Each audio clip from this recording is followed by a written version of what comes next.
आप सभी को गुड मॉर्निंग। मैं गुरुजी आप लोगों के बीच में फिर से उपस्थित हूँ और आज मैं आप लोगों को चैप्टर नंबर 7.2 का क्वेश्चन नंबर 6 बताने जा रहा हूँ। इसे पिछले वीडियो में मैंने आप लोगों को क्वेश्चन नंबर 5 तक बता दिया था। उम्मीद करता हूँ आप जब उसे पढ़े होंगे तो अच्छा से समझ गए होंगे और आज मैं उससे और भी बेहतर तरीक़ा से आपको क्वेश्चन नंबर 6 बताने जा रहा हूँ। इसे पिछले जो वीडियो था उसमें 5 तक बता दिया था क्वेश्चन आपको,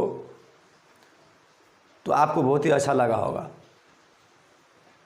आइए सबसे पहले हम क्वेश्चन को पढ़ते हैं। देखिए दिया गया है, यदि किसी बिंदु 1,2 4, y x, 6 और 3,5 इसी क्रम में लेने पर एक समांतर चतुर्भुज के शीर्ष हो तो x और y ज्ञात कीजिए। ये कह रहा है ज्ञात करने के लिए, तो समांतर चतुर्भुज पहले बनाना होगा हमें, तब और बेहतर होगा। पहले हम हल कर लेते हैं इसको। देखिए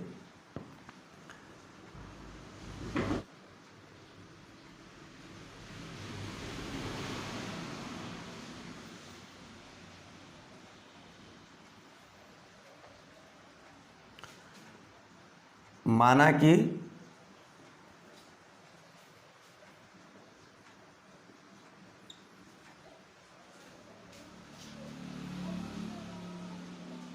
इसको पहले पूरा लिख लेते हैं।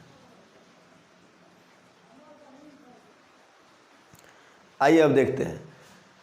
मैंने यहाँ पहले भी लिखा कि माना कि ABCD एक समांतर चतुर्भुज है जिसके शीर्ष, मैंने इसको A मान लिया और इसके शीर्ष B मान लिया, इसके शीर्ष C मान लिया और इसको D मान लिए। ठीक है, मान लिए।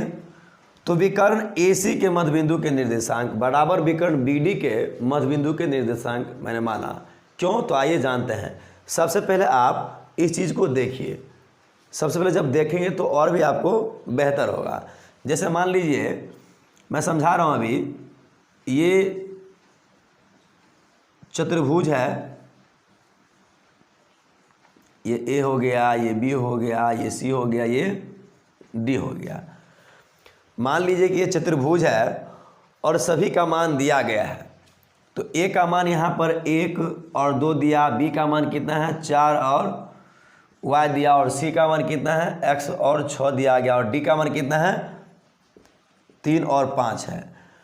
तो जब हम AC के मध्यबिंदु के निर्देशांक निकालेंगे, मध्यबिंदु के निर्देशांक जब निकालेंगे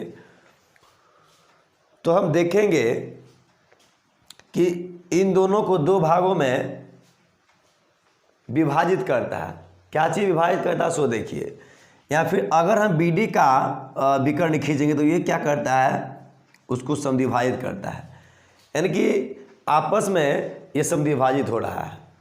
ठीक है, तो हम देखते हैं यहाँ का एक मध्यबिंदु मान सकते हैं, कोई भी O मान ले, चाहे M मान ले, चाहे D मान ले, कुछ भी आप मान सकते हैं। नहीं, D तक तो दिया गया है, O M जो भी मानना है आप मान सकते हैं।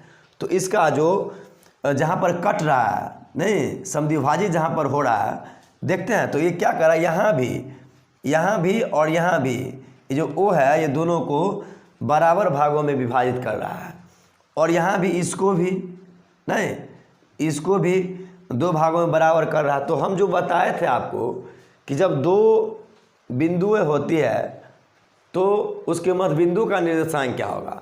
2 बिंदु जब दिया हो और उसके मध्यबिंदु का जब निर्देशांक निकालना हो तो उसका हम सूत्र बताए होंगे आपको। तो सूत्र आपको ये होता है, ऐसे x1 प्लस x2 बट्टा 2 और y1 प्लस y2 बट्टा 2, ये आपको हम सूत्र बताए होंगे। ये x के निर्देशांक के लिए हुआ और ये y के निर्देशांक के लिए होता है। ठीक है, तो ये सूत्र हम आपको पहले भी बताए होंगे। तो देखिए ये अगर A और C का मध्यबिंदु के अगर हम निर्देशांक निकालेंगे तो ये हो गया x1, ये हो गया y1, ये हो गया x2, ये हो गया y2। तो सूत्र तो आपको पता है, यहाँ पर देख सकते हैं x1 प्लस x2, तो ये हो गया x1 और प्लस हो गया x2, नहीं 1 प्लस x बट्टा में 2 होगा ना, 1 प्लस एक्स बट्टा में 2।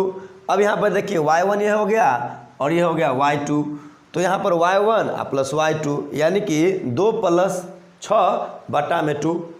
ठीक इसी प्रकार अगर b और d के मध्य बिंदु के जब निर्देशांक हम निकालेंगे तो क्या करेंगे, ये हो जाएगा, ये हो गया x1 और ये हो गया x2, यानी कि तो जोड़ देंगे और ये हो गया y1 और ये हो गया y2, तो x1 प्लस x2 बट्टा 2 और y1 प्लस y2 बट्टा 2। तो इस सूत्र पर आप पूरा को आप सेट कर सकते हैं समझने के लिए। तो चलिए हम इस सवाल को यहाँ मिटा रहे हैं, आप समझ गए ना तरीका बनाने का। इसको हम और भी यहाँ लिखते हैं क्या, तो और भी बेहतर आपको हो जाएगा। तो सबसे पहले हम इसको मिटा करके यहाँ लिखते हैं ताकि आपको समझने में और भी आसानी हो, नहीं क्योंकि इसके बराबर है मुझे सवाल को लिखना है। चलिए इसको मिटा दें।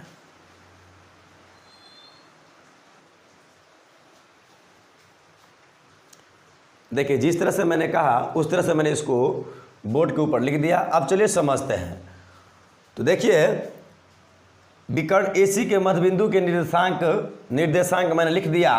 अब देखिए AC का मैं निकालता हूं, तो AC यहाँ से है यहाँ तक, ये हो गया x1, ये हो गया y1, x2 और y2।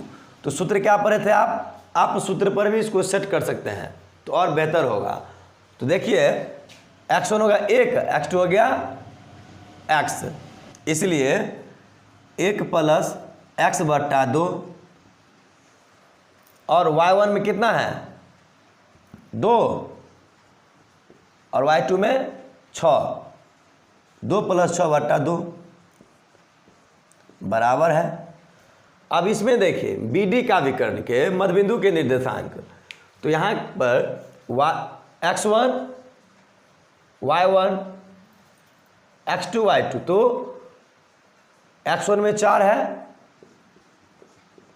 और x2 में 3 है, तो x1 x2 बटा 2, y1 y2 यानी कि y1 में y है तो y हो गया प्लस और y2 में 5 दिया गया तो 5 हो गया बटा 2, ये हो गया।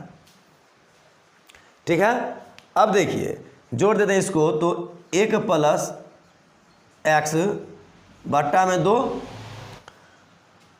अब 6 2 8 बट्टा 2, ऐसे ही हो सकता है, बराबर 4 3 7 बट्टा 2, ये सही रहेगा, y प्लस 5 बट्टा में 2, ये हो गया। ठीक है, अब चलिए इसको थोड़ा ऊपर लिखते हैं, इसको हम मिटा देते हैं तो और भी बेहतर रहेगा।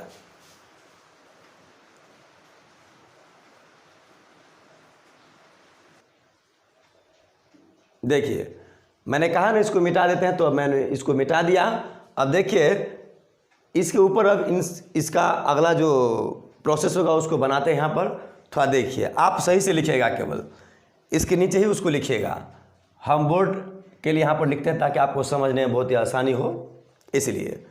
तो देखिए यहाँ पर 1 प्लस x हो गया बटा 2 और यहाँ 2 चौका 8 हो गया ना, कट गया, तो यहाँ 4 बच जाएगा, बट्टा में 1 अपने मन से आप दे सकते हैं, बराबर यहाँ पर 7 बट्टा 2 और यहाँ पर y प्लस 5 बट्टा में 2 हो गया। ठीक है, अब देखिए ये इसके बराबर और ये इसके बराबर, तो क्या करेंगे हम लिख देंगे यहाँ पर तुलना करने पर, और भी बेहतर हो जाएगा, सबसे बेहतर होगा। या लिख देंगे तुलना करने पर, तो इसको हम इसे तुलना करते हैं। देखिए 1 प्लस एक्स बट्टा 2 बराबर 7 बट्टा 2, और इसको हम इससे तुलना करते हैं, यानी कि 4 बट्टा 1 बराबर y प्लस 5 बट्टा में 2। ठीक है, चलिए पहले इसको पूरा प्रोसेस हम कर लेते हैं। देखिए इसको इससे गुना करते हैं। देखिए 2 × 1 प्लस एक्स ठीक है। 2 इंटू 1 प्लस एक्स बराबर 2 गुने 7, ठीक है। 2 से गुना कर दे इसको हम, 2 एकान 2 और 2x बराबर 2 सत्ते 14, तो 2x बराबर ये 14 हो गया। और ये प्लस में 2 इसको इस साइड लेकर चलते हैं तो क्या हो जाएगा, घट जाएगा, घटे 2, ठीक है। अब 2x बराबर 12, तो 2 छक्के 12, x बराबर 6 हो गया। अब इसको भी देखिए, इसको ऐसे गुना करेंगे क्रॉस गुना, और इसको ऐसे भी क्रॉस गुना कर लेंगे। देखिए y प्लस 5 बराबर 2 गुने 4 हो गया 8, y प्लस 5 बराबर 4 दूना 8, y बराबर 8 घटे 5, तो y बराबर हो गया आपका 3। इस तरह से आपका आंसर कंप्लीट हो गया। उम्मीद करते हैं आपको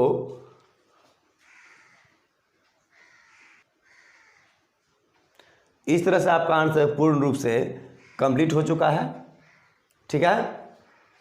तो उम्मीद करते हैं कि आप इसे पूर्ण रूप से समझ जाएंगे और समझ चुके हैं।